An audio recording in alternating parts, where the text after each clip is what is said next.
સમાચારોમાં હવે આગળ વધીએ। નર્મદામાં ચૈતર વસાવા અને પોલીસ આમને સામને આવી ગયા। ચૈતર વસાવાએ વહીવટીતંત્ર સામે ગંભીર આક્ષેપ કર્યા છે। સમર્થકો સાથે ચૈતર વસાવા આવેદનપત્ર આપવા જઈ રહ્યા હતા। રાજપીપળા આવતા મોવી ચોકડી ખાતે પોલીસ દ્વારા કાફલાને રોકવામાં આવ્યો। પોલીસ અને ચૈતર વસાવા વચ્ચે ચકમક થઈ। નર્મદા જિલ્લાના અધિકારીઓ પદાધિકારીઓના ઇશારે આદિવાસીઓની ગ્રાન્ટ લાગતી વળગતી એજન્સીઓને આપવામાં આવતી હોવાના આરોપ કરવામાં આવ્યા। કરોડો રૂપિયાની ગ્રાન્ટ સરકારી અધિકારીઓ એજન્સીઓ સાથે મળીને બારોબાર સગેવગે કરતા હોવાના આરોપ પણ લગાવ્યા। જો નર્મદા જિલ્લામાં ભ્રષ્ટાચાર મુદ્દે યોગ્ય તપાસ કરી કાર્યવાહી નહીં કરવામાં આવે તો જન આંદોલન કરવાની ચૈતર વસાવાએ ચીમકી આપી છે।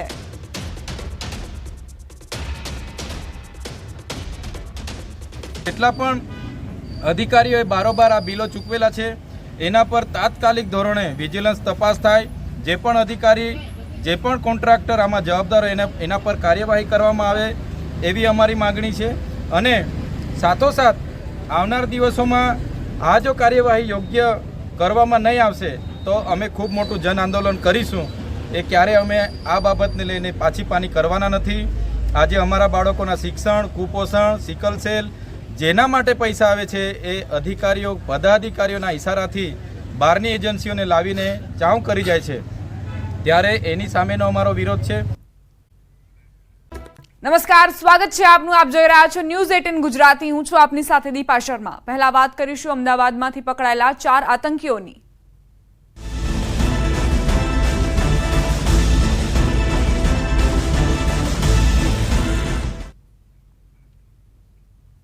ગુજરાત એટીએસે 4 આતંકીઓને ઝડપી પાડ્યા છે। આતંકીઓ શ્રીલંકાના કોલંબોથી તમિલનાડુ થઈને અમદાવાદ આવ્યા હતા। કોઈ મોટા મનસૂબા સાથે આવેલા 4 આતંકીઓની એટીએસ દ્વારા ધરપકડ કરવામાં આવી છે। એટીએસની પૂછપરછમાં કેટલાક મોટા ખુલાસાઓ થયા છે। આરોપી આતંકી સંગઠન આઈએસઆઈએસ સાથે સક્રિય હોવાનું પણ સામે આવ્યું છે। આઈએસએસસીના સક્રિય સભ્ય હોવાનું સામે આવ્યું છે। આતંકીઓના નામની વાત કરીએ તો મોહમ્મદ નુસરત, મોહમ્મદ ફારિશ, મોહમ્મદ નફરાન, મોહમ્મદ રગદીન છે। તમિલ ભાષાના જાણકારની સાથે રાખી એટીએસ દ્વારા સઘન પૂછપરછ કરાઈ છે। આતંકીઓ પાસેથી 2 મોબાઈલ ફોન, 4 પાસપોર્ટ અને કરન્સી મળી આવ્યા છે। આ ઉપરાંત આઈએસઆઈએસનો ઝંડો પણ મળી આવ્યો છે। આ લોકો ફેબ્રુઆરી 2024માં અબુ, જે શ્રીલંકાનો નાગરિક છે, જે પાકિસ્તાનમાં રહે છે અને આઈએસઆઈએસનો લીડર છે, તેના સંપર્કમાં આવ્યા હતા। પાકિસ્તાનના અબુએ ભારતમાં કોઈ જગ્યાએ બ્લાસ્ટ કરવા તમામને રાજી કર્યા અને આ લોકો સુસાઇડ બોમ્બર બનવા માટે તૈયાર હતા। પાકિસ્તાની અબુએ આ કામ માટે 4 લાખ રૂપિયા પણ આપ્યા છે। મોબાઈલમાં અલગ અલગ ફોટો અને વિડીયો મળ્યા છે। આ તમામ આતંકીઓ આઈએસઆઈએસના સંપર્કમાં હતા। મોબાઈલમાં નાના ચિલોડાના અમુક લોકેશન મળ્યા। અબુએ હથિયારની વ્યવસ્થા કરી આપી। માહિતી મુજબ એટીએસના અધિકારીઓને નાના ચિલોડામાંથી 3 પિસ્ટલ અને 20 જેટલા કારતૂસ પણ મળી આવ્યા। આ ઉપરાંત એક સ્ટારનું ચિહ્ન પણ મળ્યું છે। પોલીસને આશંકા છે કે આ કામમાં કોઈ સ્થાનિક દ્વારા મદદ કરાઈ રહી છે। અમદાવાદ એરપોર્ટથી ઝડપાયેલા 4 શંકાસ્પદ આતંકીઓ મામલે આ મોટા ખુલાસા સામે આવ્યા। મોહમ્મદ નુસરત, મોહમ્મદ નુફરાન, મોહમ્મદ ફારિસ અને મોહમ્મદ રસદીન, એ 4 વ્યક્તિઓ મૂળ શ્રીલંકાના વતની છે, શ્રીલંકાના રહેવાસી છે અને આતંકવાદી પ્રતિબંધિત સંસ્થા ઇસ્લામિક સ્ટેટના સક્રિય સભ્યો છે। અને એ 4 લોકો સંપૂર્ણપણે આઈસિસની જે આઈડિયોલોજી છે એ આઈડિયોલોજીમાં રેડિકલાઇઝ થઈ ગયા છે અને ભારતમાં કોઈ પણ જગ્યાએ આતંકવાદ કૃત્ય કરવા માટે એ લોકો આવવાના છે। કદાચ માહિતી મુજબ એ લોકો 18મી તારીખે અથવા 19મી તારીખે અમદાવાદ આવવાના છે। કાં તો હવાઈ માર્ગે આવશે અથવા રેલ માર્ગે આવશે।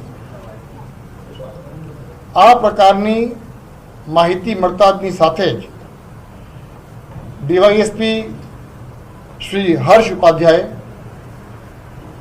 એન્ટી ટેરરિસ્ટ સ્ક્વોડમાં ફરજ બજાવતા વરિષ્ઠ પોલીસ અધિકારીઓ સાથે આ ઇન્ફોર્મેશનનું શેરિંગ કર્યું, ઇન્ફોર્મેશનનું એનાલિસિસ કરવામાં આવ્યું અને આ બાતમી અનુસંધાને કરવાની થતી અલગ અલગ પ્રકારની કામગીરીની સ્ટ્રેટેજી બનાવવામાં. મોહમ્મદ નુસરત સન ઓફ અહમદ ગની, ઉમ્ર વર્ષ 33, મૂળ રહેવાસી Negombo, Sri Lanka. Number 2, Mohammad Farish son of Mohammad Farooq, ઉમ્ર વર્ષ 35, મૂળ રહેવાસી Colombo, Sri Lanka. Number 3, Mohammad Nafran son of Nefar, ઉમ્ર વર્ષ 27, મૂળ રહેવાસી કોલંબો. અને number 4, Mohammad Rashdeen son of Abdul Rahim, ઉમ્ર વર્ષ 43, મૂળ રહેવાસી કોલંબો, શ્રીલંકા. તમિલ ભાષાના જાણકાર ઇન્ટરપ્રિટરના મદદથી આ 4 લોકોની પૂછપરછ ચાલુ કરવામાં આવ્યું. એ પૂછપરછમાં આ લોકોની આઈડેન્ટિટી કન્ફર્મ થઈ અને તેમના પાસેથી 2 મોબાઈલ ફોન, 4 પાસપોર્ટ, શ્રીલંકા તેમજ ભારતની કરન્સી મળી આવી. સંવાદદાતા નવીન જોડાઈ ગયા છે વધુ જાણકારી સાથે. નવીન, ખૂબ જ મોટા ખુલાસા થયા છે. સુસાઇડ બોમ્બર બનવા માટે તૈયાર હતા આ 4 આતંકીઓ. બિલકુલ, આ લોકો સુસાઇડ બોમ્બર તૈયાર હતા બનવા માટે અને કંઈ પણ કરવા માટે તૈયાર હતા. અને સૌથી મોટો ખુલાસો એ પણ થઈ રહ્યો છે કે આ લોકોના ટાર્ગેટ ઉપર બીજેપી અને આરએસએસના કેટલાક લીડરો પણ હતા. અને આ લોકોની એક માઇન્ડમાં હતું કે મતલબ કે તેમના કોમ સાથે જે લોકો પરેશાન કરશે, હેરાન કરશે, તે લોકો નહીં છોડવામાં આવે, એ પ્રકારની માનસિકતા ધરાવીને આ લોકો આ પ્રકારે તૈયાર હતા. 4 જણાને જે રીતે પકડવામાં આવ્યા છે અને ત્યારબાદ સૌથી મોટો ખુલાસો થયો છે કે અબુ, જે મૂળ શ્રીલંકન છે અને જે પાકિસ્તાનમાં બેઠો છે, તેણે અગાઉથી જ જે 20 જેટલા કારતીસ અને 3 પિસ્ટલ જે છે નાના ચિલોડા અને હિંમતનગરની વચ્ચે બિનવારસી મૂકી રાખી તો આ લોકો માટે તે પણ કબજે કરવામાં આવ્યું છે. 4 લાખ રૂપિયાની વ્યવસ્થા કરી આપી હતી અને ટાર્ગેટ જે હતું તે અગાઉ, એટલે કે હવે આગળની ટાર્ગેટની જે વાત હતી તે નક્કી કરવાનું હતું કે કોણ ટાર્ગેટ હશે અને તે પ્રમાણે જે પ્રોટોન મેલ ઉપર આ લોકોને માહિતી આપવામાં આવી રહ્યું હતું. તો કહી શકાય કે ગઈકાલે 8 વાગ્યા પછી જ્યારે આ લોકો અમદાવાદ એરપોર્ટ ઉપર આવ્યા ત્યારે જ આ લોકોને પકડી પાડવામાં આવ્યા. તેમના મોબાઈલમાંથી જે તમામ માહિતી એકત્રિત કરવામાં આવી છે અને ત્યારબાદ ખબર પડી છે કે આ લોકો ISIS થી ખૂબ જ પ્રેરિત હતા અને તેના કારણે જ આ લોકો અબુના કહેવાથી સુસાઇડર બોમ્બર સહિતના જે બનવા માટે તૈયાર હતા અને પોતે પણ કુરબાન થવા માટેની માનસિકતા ધરાવીને અને બદલો લેવાની ભાવનાથી તે લોકો ભારત આવ્યા હોવાની વાત સામે આવી રહી છે. અત્યારે જે સૌથી મોટો સવાલ અહીંયા એ પણ ઉભો થઈ રહ્યો છે કે આ લોકોને એ કોણે મૂકી આપ્યું છે, કારણ કે અત્યારે પણ ISISના જે માઇન્ડ ધરાવતા લોકો અત્યારે ભારતમાં છે, ગુજરાતમાં છે, એ પ્રકારે નકારી શકાય એમ નથી. કારણ કે જે અગાઉથી જ હથિયાર મૂકી દેવામાં આવ્યું હતું અત્યારે કોણે મૂક્યું છે તે સૌથી મોટો સવાલ પકડવા માટે ATSની ટીમ હવે કામે લાગી છે કે ગુજરાતમાં અને ભારતમાં આના સપોર્ટર કોણ છે, અબુના કહેવાથી બીજા કયા લોકો હતા જે લોકો અગાઉથી હથિયાર મૂક્યું હતું અને અન્ય વ્યવસ્થા કોણ કરવાના હતા, એ તમામ માહિતી એકત્રિત કરવાની કામગીરી જે ગુજરાત ATS દ્વારા કરવામાં આવી રહી છે. પરંતુ અત્યારે ખૂબ જ મોટા ખુલાસાઓ થયા છે. જે મેઇન વાત છે કે આ લોકો બીજેપીના નેતાને ટાર્ગેટમાં લેવાના હતા. 4 લાખ અગાઉથી લઈ ચૂક્યા હતા, પિસ્તોલ કબજે કરવામાં આવ્યા છે અને અગાઉના જે પ્લાનિંગ છે જે ગુજરાત અથવા ભારતમાં અન્ય કોણ લોકો છે જે વ્યવસ્થા કરે તમામ લોકોને પકડવા માટેની જે પ્લાનિંગ છે તે કામગીરી કરવામાં આવી રહી છે અત્યારે. જી નવીન, કયા એવા લોકેશન પર આ લોકો ટાર્ગેટ કરવાના હતા, કયા તેમના બદ ઇરાદા હતા, તે વિશે કોઈ પ્રાથમિક જાણકારી મળી છે કે કેમ?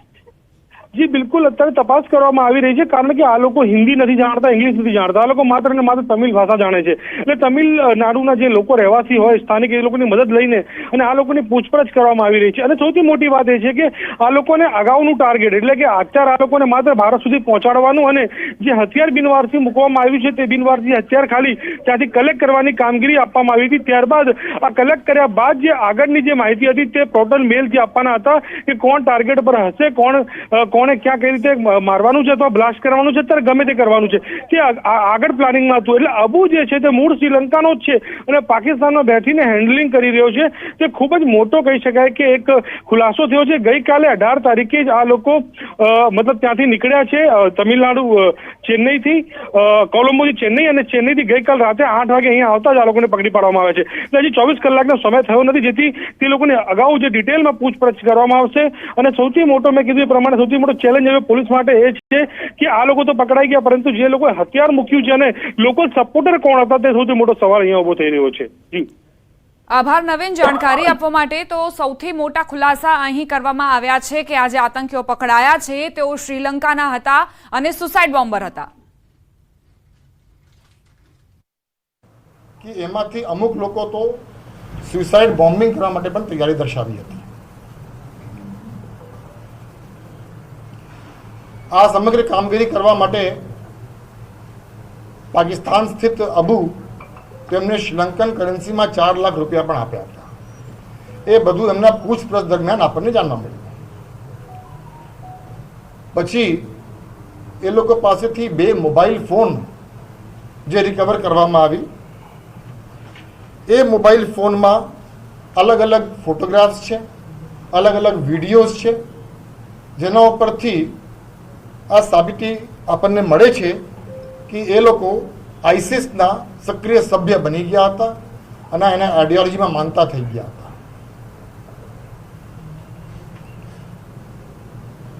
પછી વધારે પૂછપરછ કરવામાં આવ્યું અને મોબાઈલની ફરીથી બારીકીથી ચકાસણી કરવામાં આવી.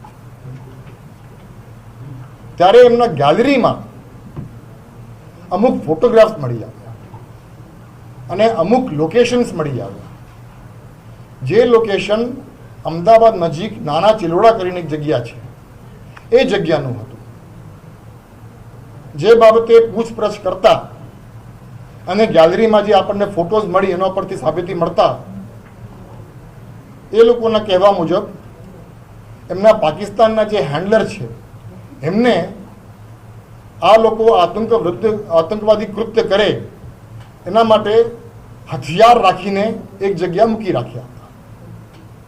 અને એ હથિયાર કઈ જગ્યા છે, કઈ પોટલામાં છે, કઈ રીતે આખું બાંધેલું છે, એનો ફોટોગ્રાફ્સ અને લોકેશન એનો મોબાઈલ ફોનથી મળી આવ્યા.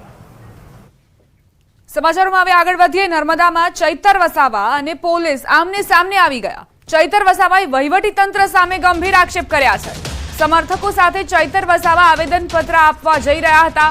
રાજપીપળા આવતા મોવી ચોકડી ખાતે પોલીસ દ્વારા કાફલાને રોકવામાં આવ્યો. પોલીસ અને ચૈતર વસાવા વચ્ચે ચકમક થઈ. નર્મદા જિલ્લાના અધિકારીઓ પદાધિકારીઓના ઇશારે આદિવાસીઓની ગ્રાન્ટ લાગતી વળગતી એજન્સીઓને આપવામાં આવતી હોવાના આરોપ કરવામાં આવ્યા. કરોડો રૂપિયાની ગ્રાન્ટ સરકારી અધિકારીઓ એજન્સીઓ સાથે મળીને બારોબાર સગેવગે કરતા હોવાના આરોપ પણ લગાવ્યા. જો નર્મદા જિલ્લામાં ભ્રષ્ટાચાર મુદ્દે યોગ્ય તપાસ કરી કાર્યવાહી નહીં કરવામાં આવે તો જન આંદોલન કરવાની ચૈતર વસાવાએ ચીમકી આપી છે.